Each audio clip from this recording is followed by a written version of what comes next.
How to fix Twitter not working. First of all, head over to your Play Store. In the search bar, search for Twitter. Head over to this app. Right here, instead of open, if it shows update, then your application has not been updated to the latest version. Just tap on update and your application will be updated. Most of the time, updating the application has fixed the issue.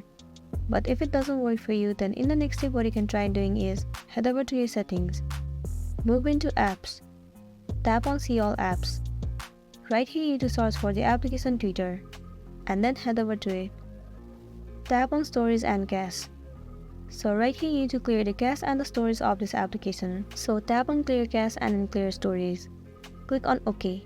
Clearing the storage and cache will remove all the unwanted bugs from the application, and it will make your application run smoothly. But if it's still not working, then go back and head over to permissions. Right here you need to make sure that you have given permission to all of these options.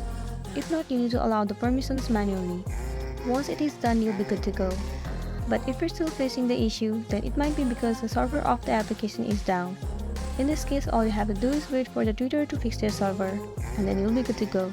So this is it for today, and this was a tutorial video on how to fix Twitter not working. I really hope this video is gonna help you out.